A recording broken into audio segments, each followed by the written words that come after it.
Simone, tudo bem? Tudo bom, Suliane? Tudo bem? Prazer estar aqui.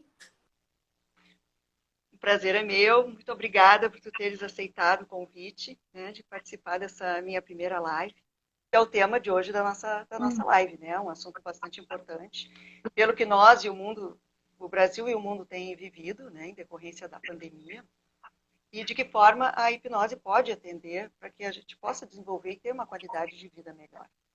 Uhum. Então, essa é a nossa proposta de hoje, né? O programa Reviver Após o Luto, ele surgiu em plena questão da pandemia, né? Quando eu pensei, meu Deus, de que forma a gente pode se auxiliar e auxiliar as outras pessoas, né? Até depois quando a gente contar um pouco da nossa história.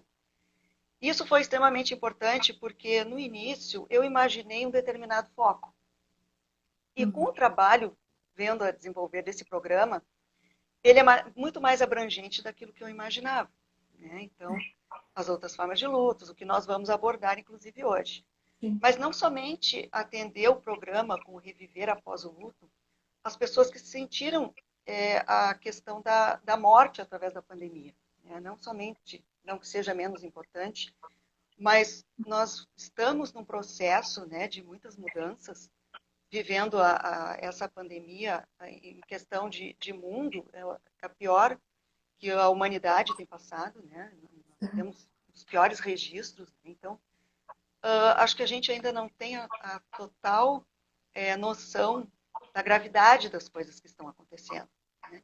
E isso tem se refletido na nossa saúde mental, na nossa saúde emocional, né? Então, essa é a proposta, né? Nós conseguirmos reviver após o luto. E você passou por isso, né? Quando a gente estava conversando um pouquinho sobre isso É, há pouco isso, tempo, né? passei. Há pouco tempo eu passei, eu perdi o meu pai, né, em relação à questão do falecimento, então foi a primeira vez que eu tive que enfrentar uma dor nesse sentido e também dar o suporte para minha família, porque a família é muito pequena e quando deu por isso foram muitas mudanças. Eu acabei vindo para Porto Alegre novamente, né? Eu sou gaúcha, mas eu não morava aqui há muitos anos. Então, eu tive que dar o suporte para minha família, a minha mãe, que já é uma pessoa de idade, que eu acredito que está nos assistindo hoje, né, mãe? E então foi muito complicado. Eu tenho um filho pequeno, então tu ter que desenvolver uma estrutura emocional numa situação tão grave e ainda enfrentar um luto em decorrência da morte do teu pai é uma coisa muito triste. E também num processo pandêmico, né? Sim. Porque se fosse dentro de um processo dito, né, normal, teria tido velório, a gente teria vivido uma outra situação. Eu E acho que esse apesar rito, dele não, né? Esse rito de hum, passagem que é esse rito de necessário, passagem, ele faz isso. muita falta. Apesar dele mas apesar dele não ter falecido pela Covid, tá? Foi outra, mas como nós estávamos fechados, não teve esse rito de passagem. Então foi bastante difícil. Agora conta tu um pouquinho da tua história para nós. Bom, se eu fosse contar minha história, uma live seria pouco, mas falando do luto, Não dá. né? Eu passei também, entendo um pouquinho, acho que cada luta é muito diferente, mas eu passei com a perda do meu irmão, né? Vai fazer 9 anos já que ele faleceu no acidente de moto.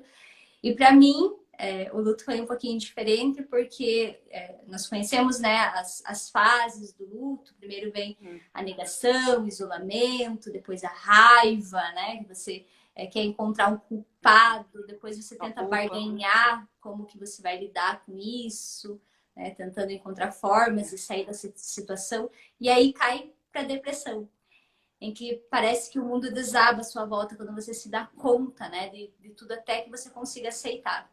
E para mim esse luto ele pulou algumas fases, mas esse início, essa negação, ela durou muito tempo. Então foi quase 2 anos eu lutando contra aceitar o luto. Eu fingia que meu irmão estava em outro lugar, não estava aqui. E quando veio a realidade, né, que eu percebi Uhum. que eu precisava enfrentar isso de frente, eu já fui direto para a depressão. E aí a depressão veio de uma forma que atingiu não só a mim, mas como as pessoas que estavam à minha volta. E é muito difícil, né? Você conseguir entender que precisa de ajuda, que precisa falar sobre o assunto.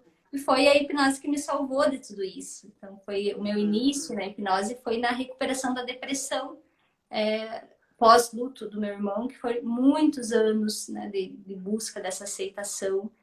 Que, na verdade, ela vem de uma forma até que nos conforta, né? Eu acho que quando você entende um pouquinho todo esse processo e começa a entrar nesse processo de aceitação, existe o conforto também. Então, não é tão simples, cada processo é muito único, né? E não se pode pular etapas de bloquear a emoção que está envolvida naquela circunstância. Porque ela pode porque foi ao bloquear... retornar depois. Ela retorna depois de outra forma. E muito mais pesada, né? Muito mais difícil de lidar. Você acha que tem um período que o luto deve existir? Um período mínimo, máximo? Como que você enxerga isso? Eu vejo que depende de cada pessoa. É um processo muito particular. Eu acho que não. Mas eu acho que menos de 3, 4, meio ano, eu acho uma coisa complicada, mais difícil, da questão da aceitação, né? Mas tem casos de pessoas que passaram no luto 3 meses e já estavam retomando a vida. Então eu não vejo assim essa questão tão pragmática de data e prazo, né? Como tem pessoas que passam, às vezes, eu conheço um caso de uma pessoa que passou 12 anos em sofrimento. Então é muito tempo. Né? Então quando ele passa a ser danoso para a vida da gente, que não consegue retornar às tuas relações, ao teu trabalho, né? Aquilo se torna um peso e não uma aceitação no sentido de que aquilo te conforta. Tipo assim, se foi, a pessoa partiu, mas eu consigo seguir a minha vida e eu tenho saudade. É como eu digo assim, claro que esquecer não existe, né? A gente jamais vai esquecer, né? Mas no momento que tu consegue visualizar e ter um sentimento mais saudável para si, é o momento em que eu acho que começa a cura. E também vamos falar como é que a gente conseguiu, de uma certa forma, superar. Né? Então, eu gostaria de trazer até o relato dessa... Tu falou que foi a hipnose, né? No meu caso, foi quando eu comecei a me dedicar para as terapias. Então, foi um momento de muita virada. Entrou como terapeuta. Né? Entrei como terapeuta. Então, eu passei muitos anos, eu tive uma transição de carreira, numa situação uma situação grave, assim, de desemprego durante muitos anos. E às vezes parece que precisa uma situação grave para tu dizer, meu Deus, agora é a situação de mudança, né? Agora é o momento. Que foi quando eu comecei a estudar, comecei a atender, mudou, e aí a vida começou a desabrochar. Quando você começou a ajudar outras pessoas, você também foi ajudada. A gente se ajuda, com certeza. Né? Se ajudar o outro é um reflexo, é como um espelho, né? É como sentar na frente. Tu vive a dor do outro, mas tu também consegue te ver e visualizar. E a hipnose faz muito disso, né? A gente visualiza, né? Trabalha, né? Os aspectos. Né? Acho que a gente, como terapeuta, participa dessa terapia. E eu gosto muito da questão da hipnose e eu uso junto a constelação familiar. Então, quando eu vou ressignificar um processo, eu utilizo as frases da constelação. Né? Então, a pessoa não fica só naquela situação da hipnose, ela ressignifica realmente, porque a gente está trabalhando com o subconsciente. Né?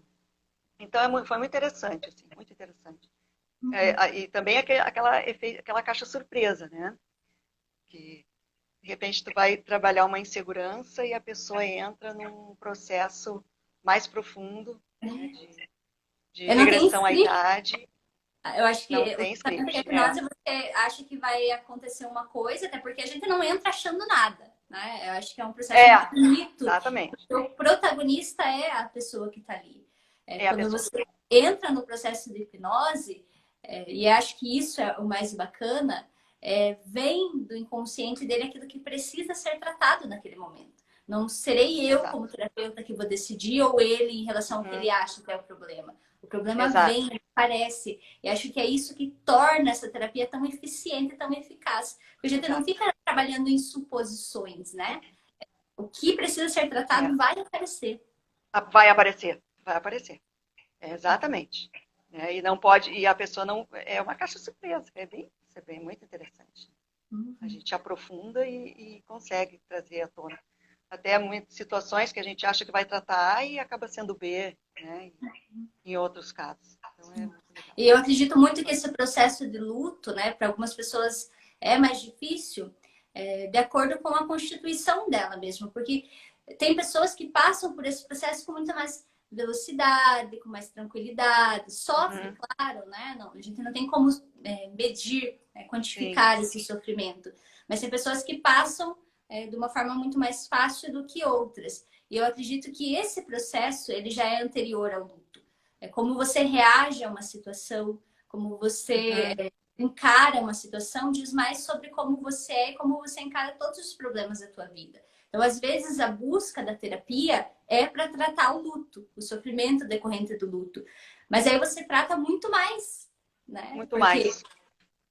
são muitas situações da tua Sim. vida que você vai reagir semelhante a como você está reagindo. O sofrimento que está Exato. sendo causado agora, ele também, às vezes, é resposta, né? A causa desse sofrimento também é resposta para muitas coisas que você já viveu e que você vai Sim. viver. Né? E muitas coisas que estão ali, que não vieram à tona no luto, e de repente começam a aparecer. Né? Outros aspectos da forma como a gente é, da forma como a gente é criado, da forma como tu vê a vida. Né? Coisas mais profundas, que o luto muitas vezes é a pontinha, é aquilo que aconteceu. Mas traz à tona uma série de situações e de emoções que estão guardadas dentro de si e que elas começam a aparecer a partir de uma situação muitas vezes grave. Né? Sim. Então, E aí, muito interessante. quem está vendo aqui agora pode se assustar um pouco. Ah, mas eu vou lá para tratar uma coisa e vai aparecer outra, eu vou sair de lá pior? Será que isso acontece? A pessoa sai pior do que chegou? Difícil, Não. né? É. Muito Eu pelo nunca vi contrário. caso das pessoas chegarem, mais ou menos, normalmente é o contrário. Chega com uma situação, né, que tu nem sabe o que é, às vezes aprofunda, e tu resolve coisas que tu nem imaginava que existia. Muitas vezes nem imaginava, porque tu não tem a noção consciente dos acessos. Eu sempre digo que é bem impossível você sair de uma sessão de hipnose pior do que você chegou. Você sempre vai sair muito melhor. Por mais que você fale, descubra, né, coisas, por mais que você traga coisas muito pesadas no momento da terapia, você sempre vai sair melhor.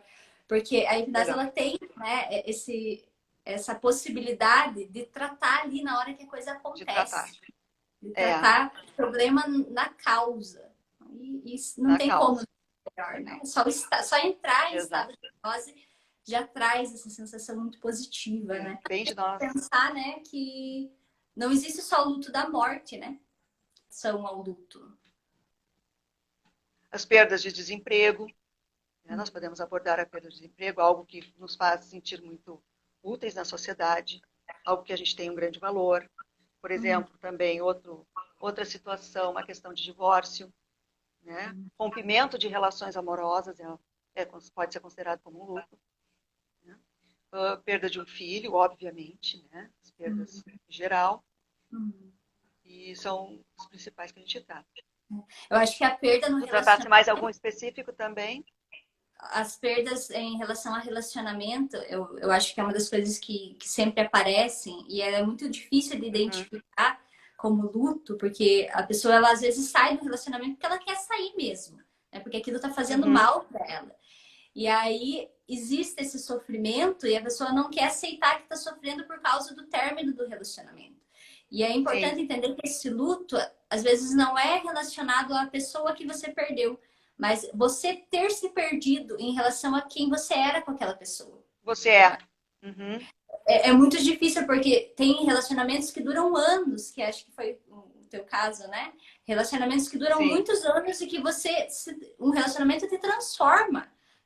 Faz você olhar para o mundo com um olhar diferente. E de repente, se aquilo acaba também um pouco de mim. Uma parte de de mim. mim vai Sim, embora. a gente se perde um pouco, e eu acho também, acredito que também questão, principalmente quando tu tem relacionamentos abusivos, É, né? tu perde a tua identidade, né? Tu perde quem tu é, tu deixa de ser quem tu é, né? E muitas vezes não é nem, tu não passa a ser nem o outro e nem o que tu era. Então tu te transforma numa pessoa que tu E daí quem que você é? desconhecida, é quem você é, né? Tu perde completamente esse contexto. E quando aquilo começa a aparecer e ver que tu não existe mais o eu, é completamente terrível, porque tu perde uma identidade da tua individualidade, né? Perde a tua individualidade. E acho que é E os nesse momento que relacionamentos vem esse atrapalham muito disso. questionamento, né? De, puxa, mas. E o sofrimento também. Mas e aí, se eu tô Sim, sentindo tanta falta disso, será que eu fiz certo? Será que foi bom ter saído? E por isso que tratar isso é tão importante. Porque daí a pessoa claro. entende que essa falta é a falta do eu. Eu tenho que me Uhum. redescobrir, né? Reviver após esse luto, né? Reviver Renascer. após o luto. É. Tu não vai ser a mesma pessoa. Não vai ser a mesma pessoa. Né? Tu é a descoberta, é um novo significado, né? Uma nova posição, uma ressignificação daquilo que tu é como pessoa. Como mostrar que uma pessoa necessita de terapia por causa do luto? O que que faz aí quando a gente percebe que uma pessoa precisa de ajuda, mas essa pessoa não consegue, não aceita que precisa dessa ajuda? Você tem uma dica? Pois é, tu sabe, muitas vezes a família está envolvida no mesmo processo, então não consegue dar o suporte necessário. Teria que ser alguém, tem que ser alguém de fora, né? Tem que ser uma terapia, tem que direcionar para alguém que consegue lidar com isso. Sim. Eu acho que uma das situações mais difíceis que a gente vive é a situação do luto mesmo, né? Como ser humano, porque a gente sabe, conscientemente a gente sabe, que todos nós vamos morrer biologicamente um dia. É a coisa mais certa que a gente sabe. Quando não se tem previsão. Claro que a gente sempre imagina assim, ó, eu vou morrer quando eu for um idoso, quando eu for velhinha, depois que eu já tiver vivido bastante. E eu falo isso num vídeo. Isso não é pré-requisito. Quando a gente entende que não é pré-requisito a questão de idade, nem pressuposto de doença pré-existente, por exemplo, a gente começa a viver um dia de cada vez. E eu vejo assim, eu até comento assim, é até uma coisa, as pessoas acham até, assim, imagina que coisa louca, né? Mas digo assim, converse com a morte. De que forma tu consegue encarar de frente com uma forma diferente? Né? Como é que tu consegue ver? Eu digo, converse com a morte, traga ela para o seu lado. Mas como, né? Uma coisa mais louca isso. Eu disse, não, você tem que ter a consciência de que isso um dia vai acontecer. Então, Apesar de ser a esteja coisa um pouco mais, mais apesar de ser preparado, a coisa mais mais certo, certa que vai acontecer, ela também mas é a a gente não mais tem certa, né? mais incerto. Mais incerto, exato. É mais certa porque vai acontecer. Agora, o incerto é que não se sabe nunca como. Quando? Quando? Né? E o choque, eu acho que é justamente esse. É o quando. Né? A gente vive uma incerteza. E E você não aí, está preparado, né? situações... Você nunca está Não, preparado. Não nunca tem. está preparado. Agora, eu acho que isso é um bom exercício. Conviva com as pessoas que você goste. Faça coisas que você deseja. Né? Ano que vem eu vou fazer a meditação. Vamos supor, por exemplo. Né? Faça as coisas o quanto antes você puder. Brinque com seu filho, jogue, né? Faça uma atividade física, faça coisas que lhe dê prazer. Acho que a gente fazendo coisas que deixam a gente feliz, isso é uma consequência de uma melhor forma de aceitar a vida como ela é. Porque, na verdade, a negação é o não aceitar a vida como é. A gente não aceita o processo. Não é só, assim, eu vejo assim, né? Que não é só a questão de negar que aquilo não existiu. É um fato de não aceitar como o que aconteceu. Então, é isso que faz a gente remar muitas vezes naquela situação, seja ela qual for, que nós citamos desemprego, nós citamos divórcio, é não aceitar aquilo. Né? Então, tu não chega no estágio daquelas 5 fases da aceitação. Tu fica no meio do caminho. Então, as pessoas precisam realmente um direcionamento, uma orientação, porque acham que aquilo muitas vezes vai passar sozinho. E Fica quando na tu entra numa barganha, né? depressão, aquilo não vai passar. Fica aquela barganha. Mas e se eu tivesse feito isso? Mas quem sabe eu faço aquilo. Então, ou se substitui algo, um tipo de postura por outro. Então, Não, tá, morreu, mas tá, agora eu vou fazer umas outras coisas, assim, não vou ficar pensando naquilo. Né? Não se permite sofrer, né? Flui. Não se permite, tem gente que não se permite sofrer. Né? Então não chora, não bota para fora, não deixa aquela emoção sair para que posteriormente seja tratada. Então, É como a Sandra ali falou, justamente porque a gente não se prepara, né? A gente não se prepara para esse momento. E não se aí, prepara. quando acontece, se tenta reagir É, da forma que dá, da forma que... exato. E com a pandemia, ninguém ficou preparado, foi pior ainda, porque não tem esse preparo. Né? Milhares de pessoas morreram e, claro, como é que vai ter, como é que uma situação assim vai ter preparo? Não tem. O mundo não teve preparo. Né? Humanamente, nós não temos preparo. Nós somos pessoas, seres humanos. A gente não tem esse... E a morte, esse normalmente, é um assunto que a botão. gente evita, né? Normalmente, quando Sim. se fala em coisas relacionadas à morte, as pessoas falam, ai, Deus me livre. Eu lembro quando eu era criança que se juntasse as mãos, assim, né? Já a mãe vinha de juntar, separava as mãos. Isso, né? É muito... Ou Morte deitava assim, né? sagrada. Deitava E assim. falar sobre a morte, falar sobre os que foram, é sempre um assunto muito pesado, né? É muito difícil, não se fala naturalmente sobre isso. Então, todo Sim. assunto que é tabu, quando você precisa enfrentar ele, é muito mais difícil, você não está preparada. Muito mais difícil. Eu acho importante a pessoa acreditar em algo, acho que se torna talvez Sim. muito mais fácil passar por esse processo, né? Quando você acha uma justificativa, né, pra Não isso. sei, Suliane, eu não sei. Eu já vi situações de pessoas que têm muita fé e têm muita dificuldade. Mas como você disse, é um É, processo único, né? é um processo. É um processo único, é individual. É de cada um. Não tem regra, não tem período, não tem. Né, não tem. Né? O importante, eu acho que nisso tudo, é a pessoa entender que ela vai precisar de uma ajuda. Né? Porque enquanto ela insistir que aquilo não é necessário, aquilo vai ficar remando, remoendo, né? Exatamente como tu colocaste. Então, o mais importante é que as pessoas consigam ter essa consciência de que precisam de ajuda e que muitas vezes não vai passar aquilo sozinho. Não é um passe de mágica, né? Aquilo não vai ser assim, ó, pá. Então, é um processo. Esse processo tem que ser acompanhado. E é esse tempo, né? Quando ele começa a passar o tempo e o sofrimento não passa, acho que é o principal ponto de alerta, né? É necessário buscar essa ajuda, porque se ela não passou naturalmente, é muito difícil ela passar sozinha, né? Como que dá para fazer isso como ajudar crianças, que ela é professora e tem uma situação em sala de aula? Você atende crianças ou não? Não, eu não atendi crianças ainda, mas eu vivi uma situação com criança. Né? O meu filho, nós convivemos com o vô e a avó aqui dentro de casa, nós estamos na casa deles, e o meu filho presenciou tudo. Né? Na época ele tem 9 anos, foi ano passado que meu pai faleceu. Uhum. Então foi assim, ó, o que eu fiz? Né? Eu ainda não estava com a terapia da hipnose, eu não tinha essa formação, mas o que eu busquei fazer? Primeiro, conversa com a criança e explica o que aconteceu. Eu acho que mentir, aquela coisa de tapar o sol com a peneira, não é legal. Né? Então, eu contei, dependendo da idade, tu vai dizer, olha, dependendo da crença, né?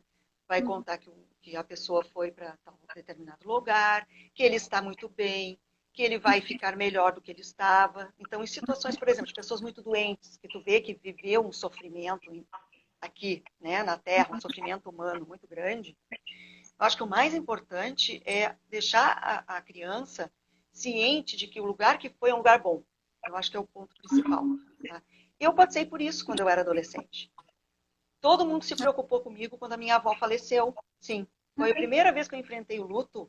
Então, por isso que eu digo, eu vejo essa questão do luto de uma forma diferente. Eu vejo. Minha avó passou muito sofrimento. Quando ela faleceu, a família toda se desesperou, todo mundo chorava, todo mundo se descabelou, enlouquecidos, aquilo assim, uma coisa terrível, mas ela tinha graves problemas de saúde. Uhum. E eu lembro que eu era a única adolescente que estava no enterro. Uhum. Não queriam me levar. E eu disse que eu ia. Me levaram, tiveram que me levar. Todos estavam preocupados comigo e eu era a mais centrada no que estava realmente acontecendo. Então aquilo para mim foi uma das maiores lições que eu tive de luto na minha vida. Uhum. E aquilo perdurou durante toda a minha fase adulta, quando enfrentei com meu pai ano passado. Então, eu lidei com criança, que era o meu filho, nesse aspecto. Eu digo, não minta. Nunca diga que aquilo não aconteceu. Conte a verdade. Né? Conta o que aconteceu, diga que está num lugar bom. E, se necessário, também fazer um acompanhamento, uma terapia. Né? Eu acho que a Porque o criança, reflexo vem depois também, né? eu acho que com a criança é muito mais fácil, porque a criança ela está acostumada a aprender coisas novas o tempo todo. Né? Eu acho que Sim. o mais difícil mesmo é os pais saberem lidar com a situação, ou o pai, ou a Exato. mãe, quem ficou, né? Uhum. Porque está lidando com a situação também com dor. E normalmente, quando a criança sofre, ela está mais refletindo a dor disso. Então, isso de não deixar a criança falar sobre a pessoa pode atrapalhar muito. É importante, como professora, talvez, que é o caso da sua, Lembrei. é muito mais difícil, porque quem vai lidar com isso diariamente serão as pessoas que estão cuidando da criança. Sim. Então, como professora, talvez conversar sobre a pessoa que faleceu, né? Deixar que às vezes em casa ela não tem esse espaço para falar, porque isso torna um assunto proibido, porque é um assunto que machuca as pessoas que ficaram. Né? E eles não sabem lidar com tudo isso. E para a criança, ela só quer falar sobre aquela pessoa, ela quer matar a saudade às vezes na fala, trazendo lembranças, para ela já é o suficiente. Então, talvez o suficiente. No lugar do professor, o que pode ser feito é isso, né? Conversar. E eles ressignificam. Sabe como é que eu fiz também, Suliane? Eu aplico muito a carta. Então, tem a técnica da carta. Né? Então a criança se despede, faz uma carta, descreve o que gostava, traz as lembranças boas. É uma forma dela trazer aquele sentimento que está ainda muito presente, colocar numa cartinha, guarda aquela cartinha. Né? Daqui a um tempo, se precisa de novo, ele vai chorar, ele vai conversar, vai fazer as lembranças, vai dizer, vamos falar então sobre isso. Como é que era a sua relação? Importante o professor também conversar com os pais para saber de que forma os pais estão lidando. Porque às vezes os pais não estão bem e a criança poderia estar melhor equilibrada, mas os pais estão completamente desestruturados. Né? Então não vai ajudar. Então se a escola tiver um apoio, um local que a criança possa se sentir segura, ou com o professor, ou com o coordenador da escola, não sei, né, que ele possa se sentir mais, como tu falasse, mais acolhido, né? É um momento de acolhimento. Não é o momento de dizer, não fala disso, né? Porque às vezes tem escolas que dizem assim, não pode falar, né? Morreu, tá morto. Não, é um momento muito delicado, que a gente tem que ter muito tato para lidar, ainda mais com criança. Mas a história da carta é uma boa. Eu lembrei agora, quando você falou da carta, é que na hipnose a gente tem não sei se você já teve acesso a essa técnica, mas é uma técnica que eu gosto muito, que é o leito de morte. Aprendi com o Rodrigo Bezoco, no curso que eu fiz no Rio de Janeiro, e é incrível usar ela porque ela proporciona o reencontro e a despedida. E é você trazer mesmo a pessoa que se foi, para que exista um último abraço, para que exista o perdão. É assim. Né? Isso. E é isso mesmo. Só é possível na hipnose. É só a hipnose. Na hipnose. Eu fiz, exato. Né? Eu fiz com adulto, né? Essa questão da carta de forma oral, com criança, tu faz mais a parte escrita ou até mesmo lúdica, né? De uma forma lúdica. Mas quando a gente faz com adulto, eu fiz essa técnica que tu estás falando, sim. A questão do abraço, do reencontro, né? Do momento de se despedir, né? Que muitas vezes não se despediu. Com a história da pandemia, com a Covid-19, as pessoas não se despediram. Então, esse encontro de se despedir é muito importante, porque se a gente for pensar, a pessoa desapareceu do seu contexto. Sim. Muitas vezes entrou num hospital e não saiu mais. Foi enterrado e ninguém mais viu. Então, um sentimento muito ruim, né? Fica um buraco. Meu Deus, foi, mas não voltou. Foi, não é que só que não foi e não voltou, mas foi e eu nem dei tchau. Eu nem me despedi num rito de passagem, eu não fiz um rito de passagem. Então, essa da carta e da despedida, é isso mesmo. a gente faz o reencontro. Isso mesmo, eu fiz agora essa semana. Né? E foi muito bonito. Assim. E traz uma sensação muito boa, né? Normalmente as pessoas que passam, todas as pessoas, pelo menos que eu já fiz essa técnica, falam quanto realmente é real, né? Sente o abraço, o cheiro. É real. É muito bom passar por isso, hipnose. E é por isso que você disse que trabalha com outras técnicas. Eu não, eu uso só a hipnose. E respeito todas. Nossa, acho incrível a constelação, eu leio sobre, gosto muito, né, da forma com que a constelação trabalha. Mas eu insisto em usar a hipnose sempre exatamente pela experiência que ela traz. É uma experiência muito única. Mas eu não uso sempre, não. Eu não uso sempre, não. Só quando eu tenho que fazer alguma ressignificação no final. Eu tinha outras funções, né, que elas hoje são agregadas também na terapia, porque a biologia muito me ajudou para a compreensão. Neuroplasticidade, né? Até eu vou pedir para a Suliane nos contar um pouquinho o que é a anamnese, né? Para que a gente possa, para que as pessoas possam entender de uma forma mais simples. Né? A anamnese, ela é a entrevista inicial, é o momento em que você vai se conectar com o terapeuta e o terapeuta com você. Então, esse primeiro encontro, ou a primeira sessão, o primeiro momento em que você tem contato com o terapeuta. É ali que vai ser traçado esse plano de tratamento, onde o terapeuta vai entender um pouco sobre a história. E eu acho que é nesse momento também em que você vai entender o que vai acontecer com você nesse processo. Uma boa anamnese traz muito isso também, uma compreensão sobre o processo. A intenção da anamnese, além dos se conhecerem, né, o terapeuta e o paciente, também é gerar uma conexão. Eu acho que é ali que você vai perceber se realmente isso é para você, se faz sentido, e já dá uma visão aí do que vem. Eu gosto muito desse processo da anamnese, de conhecer, né, de entender e de ajudar as pessoas a entender um pouquinho o que é o processo da hipnose, e é ali que você vai entender qual é o teu papel na hipnose, porque eu sempre digo para os meus pacientes, infelizmente eu não tenho poder nenhum, gostaria de ter, né, de entrar ali na cabeça do paciente, tirar a dor e sair dali muito bem. Mas a hipnose, ela é um processo em que o principal ator, né, desse processo, quem realmente faz acontecer é o paciente. Então ele tem que entender o que ele precisa fazer. E é na anamnese que ele vai entender o papel dele e como ele vai fazer tudo isso. Então a anamnese é um lugar em que você se encontra com o teu terapeuta e compreende todo o processo, além de trazer toda a sua história, um resumo, pelo menos, da sua história, para que exista, né, o caminho vai ser traçado ali juntos. Tem mais alguma coisa diferente que você faz na tua anamnese? Não, é interessante isso, e também eu acho que uma situação importante a gente salientar aqui, isso, Liane, é a questão das pessoas que estão em acompanhamento médico. Né? Então, que a gente, como terapeuta, a gente não diz jamais, né, eticamente, dizer para a pessoa terminar com não usar o seu medicamento, né, não fazer a sua terapia, isso é totalmente antiético. Então, quando a gente faz uma anamnese, que a gente avalia um paciente, que a gente faz um levantamento dele emocional e da saúde, porque tem muitas questões que a gente pergunta de questão de saúde, se ele toma algum medicamento, se ele tem acompanhamento com psiquiatra, com psicólogos, com psicanalista, se existe esse tipo de acompanhamento, não somos nós que traçamos essa negação. Pelo contrário, né, a gente diz, continue com o seu médico e, se for necessário, a gente também entra em contato com ele, né, dependendo do caso.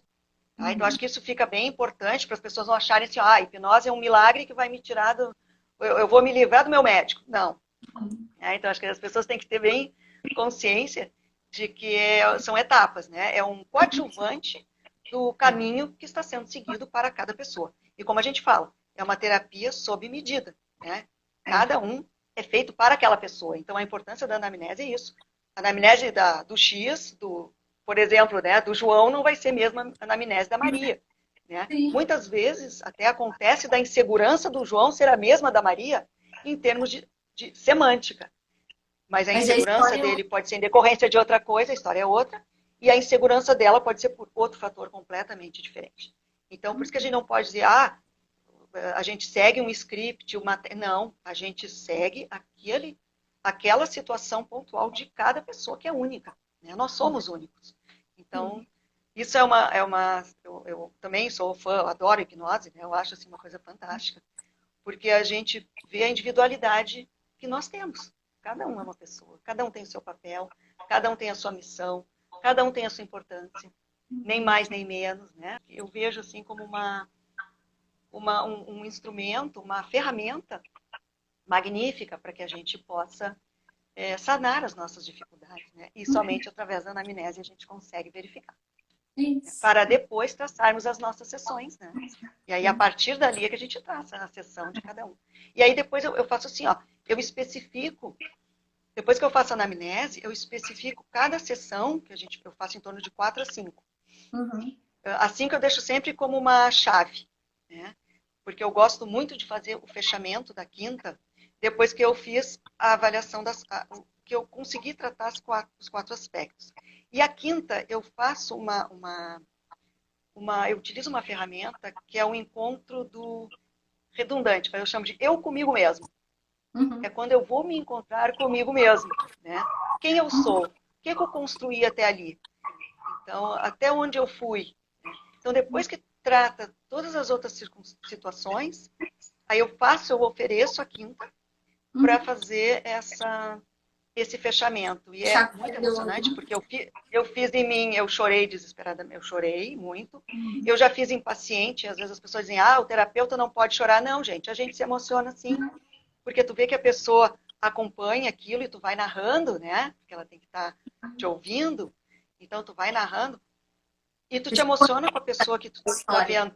A gente acaba se conectando com a história do paciente. Se conectando. Exatamente. Nós somos os condutores e pessoas normais. A gente também se emociona, né? Então, é importante dizer isso, que a gente realmente, né? A gente tem essa emoção e tem situações que a gente se emociona mesmo. Uma outra coisa também eu acho que é importante, o porquê da constelação, Suliane, pessoas não misturam realmente, né? As técnicas diferentes e metodologias diferentes. Mas eu acho que o importante da constelação é trazer à tona quando finaliza, sabe? É quando consegue chegar nesse nível do eu comigo mesmo, né? E finalizar aquele perdão. Muitas vezes aparecem pessoas que não estavam naquelas 4 sessões anteriores. Né? Então, tu consegue visualizar outras situações, outras pessoas que convivem. Eu acho que quanto mais técnicas você tem conhecimento, mais coisas você consegue abranger, né? Porque sim, por exemplo, quer ver outra que eu acho interessante, que é o reiki. O reiki também, a gente consegue atender com o reiki. Né? Muito satisfatório, só energia. Quero te agradecer pelo convite, foi um prazer ajudar você nesse primeiro passo aqui. Foi bem interessante. Obrigada, Suliane. Toda a nossa conversa anterior, gostei muito de te conhecer. Sei que isso, né, é apenas o primeiro passo juntas. Espero estar com você mais vezes, falando de outros assuntos também. Acho que o luto mesmo, né? Acho que, por mais que a gente falou de uma forma muito abrangente, mas tem coisas muito pontuais que dá pra gente tocar no assunto de novo. Adorei conhecer o teu projeto. Fiquei muito feliz, né, de você ter lembrado de mim e me procurado. Bom. Foi muito bom. Eu fico muito feliz de tu teres aceitado, né, essa minha primeira experiência. Tchau! Tchau, tchau.